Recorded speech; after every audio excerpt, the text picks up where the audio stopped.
The pawn shop sat 2 blocks from St. Gabriel Medical Center, on the kind of street where people arrived quietly, carrying things they never imagined they would have to sell. Old wedding rings, guitars with missing strings, watches that had once marked better years. The fluorescent lights buzzed overhead, making everything look slightly worse than it actually was. Behind the counter, the owner sat with his reading glasses pushed up on his forehead, patient and unhurried, scrolling through his phone with the calm of a man who had long understood one thing: desperation always found its way to him. He never had to look for it. It walked through the door on its own. That Tuesday afternoon, it walked in wearing blue scrubs. Ava had just finished a 12-hour shift. She was 32, tired in a way that had nothing to do with sleep, and carrying a small wooden box under one arm. Her bank account that morning had read $18. Rent was due Friday. She had walked past this pawn shop 3 times in the last 2 weeks and turned around every single time because stepping inside meant admitting that things were real. But pride becomes expensive when your account reads $18, and expensive things are the first to go. She walked straight to the counter without browsing. Hesitation would give her time to change her mind. She placed the wooden box on the glass and opened it slowly. Not for drama, for respect. First, the silver star, then the bronze star, then the purple heart. Each medal set down with both hands, each one carrying more weight than the glass beneath them could understand. The owner leaned forward. For a moment, the pawn shop disappeared.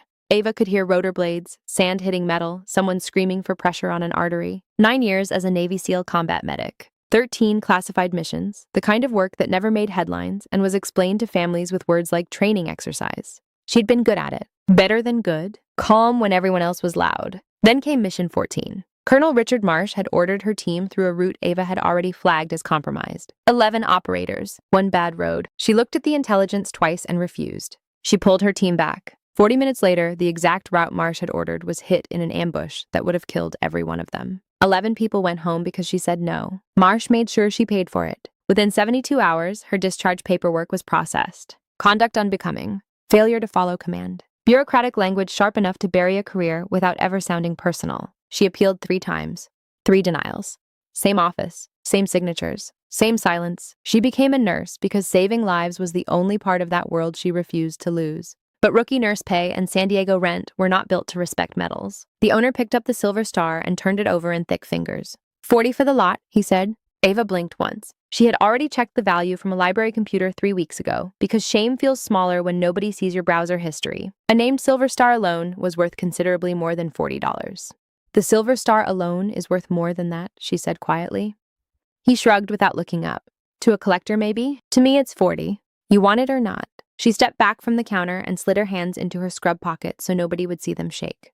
There are humiliations that arrive softly, and somehow those are always the ones that cut deepest. She looked out the front window at people walking by, carrying groceries, checking phones, living ordinary Tuesdays that had nothing to do with medals or rent or the quiet collapse of a person's dignity. She gave herself 30 seconds. 15 seconds in, the front door opened. The Belgian Malinois entered first, large, disciplined, wearing a military harness, moving with the easy confidence of an animal trained so thoroughly that nothing it did was accidental. The man holding the leash followed behind him, early 30s, broad shoulders, civilian clothes that did nothing to hide the fact that he was military. He moved toward the back display case like someone who already knew what he wanted. The dog followed him for exactly 3 steps. Then he stopped. His head turned toward the counter, toward Ava, toward the medals laid out under fluorescent light like evidence. His ears lifted. His entire body went still in the sharp, silent way animals do when they have already decided something before anyone else notices the room has changed. He walked across the shop, the leash sliding through his handler's hand until it pulled tight. He ignored the first command to stop, ignored the second one too. He came straight to Ava and sat down beside her, pressed close against her leg, with the calm certainty of something final. The Navy SEAL stared at his dog like he had just watched gravity make a personal choice. He gave the command again. The dog looked at Ava instead. So the man walked over, eyes narrowing slightly. He looked at the dog, then at the medals, then at the woman in blue scrubs standing beside both. Without asking, he picked up the silver star and turned it over. He read the citation once, then again. His face changed. "Is this you?" he asked quietly. Ava held his gaze for a long moment. "It was," she said.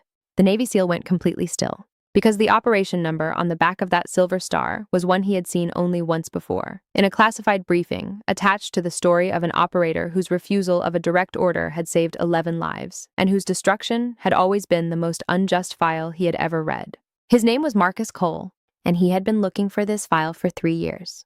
They walked to the coffee shop on the corner, Atlas moving between them like he belonged there. Marcus bought 2 black coffees without asking what she wanted and somehow got it right. They sat near the window where late afternoon light fell across the table in long stripes. Ava told him enough. Not classified details, not names. Just the shape of the truth. Mission 14, the compromised route, Marsh ordering them forward anyway, her refusal, the ambush 40 minutes later, the discharge that followed. 3 appeals denied. She said it all quietly, the way you describe weather instead of the demolition of your life. Marcus listened completely. No interruptions. No performance. When she finished, he sat there with his coffee untouched. Richard Marsh, he said finally. You know him? He gave a short breath that carried nothing amused in it. Most people in the Navy know who he is. That's not the same as knowing what he is. He looked at the metal box and said, 3 years ago, I sat in a classified briefing. They used your operation as a case study. No name attached. Just the facts. Someone refused a direct order and saved 11 lives. The instructor called it one of the best field decisions he had ever seen. He paused. I asked who it was. They told me the name wasn't in the file. Ava stared at him, expression unreadable. For 6 years, her story had existed only in silence and bureaucratic paperwork. Hearing that somewhere, in some locked room, strangers had studied that night and called it the right decision, it landed strangely, like grief finding out it had witnesses. Some of us remember faster when the paperwork looks too clean, Marcus said.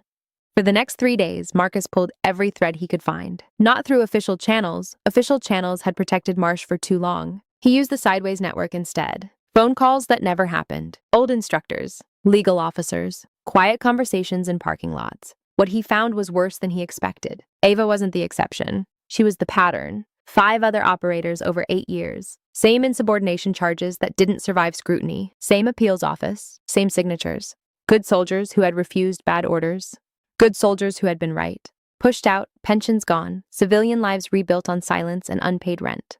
Marcus sat at his kitchen table at 2 a.m. with 6 files open and understood clearly. This was never about one woman in a pawn shop. It was a system built to protect the wrong man. While Marcus dug through ghosts, Ava went back to work. Shift after shift. Patients still needed medication. Families still needed answers. Pain didn't pause because justice was late. She told no one at the hospital about Marcus, or Atlas, or the coffee, or the way a stranger had looked at her medals like they still meant something. She remained what everyone believed she was, the quiet rookie nurse with unusually steady hands and an unsettling ability to stay calm when everyone else started panicking. Thursday evening, after a long shift, she sat alone in the locker room when her phone rang. Unknown number. She stared at it for 3 full seconds. She answered anyway. Tell me this was a bad idea, she said. On the other end, Marcus said quietly, that depends on how you feel about admirals returning phone calls. Ava sat down slowly on the bench. The locker room felt too quiet. I found 5 others, Ava. Same profile, same office, same outcome. You were never a mistake. You were a pattern. She looked at the shelf above her locker where the wooden box sat closed, carrying 6 years inside it. The same box that had almost been traded for $40 and grocery money. What are you going to do? She asked. Marcus's voice was steady. What should have been done 6 years ago. Friday morning, Marcus Cole walked into Admiral Thomas Reed's office carrying a complete file and set it on the desk like evidence at a crime scene. Reed was 68 years old, 4 stars on his shoulders, and a face shaped by 4 decades of decisions other people had to live with. He had heard Marsh's name before, quiet concerns, strange transfers, discharge files that felt too clean to be honest, but fragments were not enough to move against a man like Marsh. This was not fragments. Reed read everything in 20 minutes without once looking up. He read every page, every signature, every denial. When he reached Ava's file, he slowed. He turned the copy of her Silver Star citation over in his hand. I know this case, he said. They used it as a field decision study. I read it 3 years ago and thought, whoever made that call had more courage than the officer who punished it. He set the paper down carefully. I did not know her name. Now you do, Marcus said. Reed looked toward the window for a long moment, then reached for his phone. Good, he said. Because Colonel Marsh is about to learn it too. Richard Marsh arrived wearing the relaxed confidence of a man who had spent years believing consequences were things that happened to other people. Immaculate uniform. Controlled smile. He walked into Reed's office and immediately saw Marcus, the file on the desk, and Atlas watching him from beside the chair. Something shifted behind his eyes. Reed didn't waste time. He opened the file and began. 6 operators. 8 years. Repeated discharges. Repeated appeal denials. Marsh tried the usual language first. Routine command decisions, battlefield judgment, discipline, protocol. The vocabulary of men who hide damage behind polished words. Reed didn't argue. He simply turned to the next page each time Marsh spoke. Another operator. Another denied appeal. Another destroyed career. By the fourth page, Marsh had stopped sounding like a commander. Then Reed placed Ava's Silver Star citation on top of the file. He said her name. He said the operation. He said the route Marsh had ordered her team to take. He said the word ambush. Then very quietly, he said, 40 minutes later. He let the silence sit until it became heavier than speech. Then he said the word that had followed Ava for 6 years. Insubordination. Once, flat, precise, final. Marsh looked up, but there was nowhere to place the defense anymore. I want my attorney, he said. That is your right, Reed replied, pressing the intercom. The 2 NCIS agents outside will help with that. While Marsh was escorted out of the building he thought he controlled, Reed stayed at his desk and worked through the remaining files himself. No delegation, no delay, back pay, pension reinstatements, service record corrections, discharge reversals. 6 careers quietly restored. He saved Ava's file for last. He opened the full record, 41 pages, 13 missions, then the 14th. The compromised route, the refusal, the ambush, the discharge paperwork that followed. He read it twice. Then he looked at the note Marcus had written in the margin.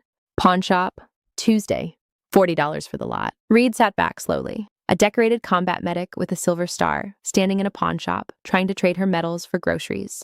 Not because it was dramatic, because it was ordinary. Systems did their worst work quietly. No explosions. Just rent due Friday and $18 in a bank account.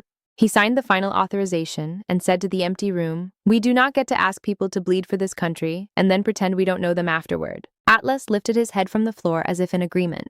Friday morning, Ava was halfway through her shift when her phone vibrated in her scrub pocket. She stepped into the corridor and answered before the second ring. "Tell me," she said. Marcus didn't waste time. "Reed processed everything this morning. Your discharge is reversed. Your record is corrected. 6 years of pension and benefits will be in your account by end of business today." Ava leaned against the wall and stared at the fluorescent lights overhead. "All of it?" she asked. "All of it." "And Marsh?"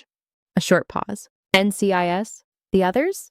"All 5. Same morning. Reed handled them personally." For a moment, she said nothing. 6 years of carrying a weight so long, it had started to feel like bone. And now, someone had reached in and quietly removed it. "Your dog," she said finally. Marcus sounded confused. "What about him?" "He sat down beside me in a pawn shop on a Tuesday. None of this happens without that."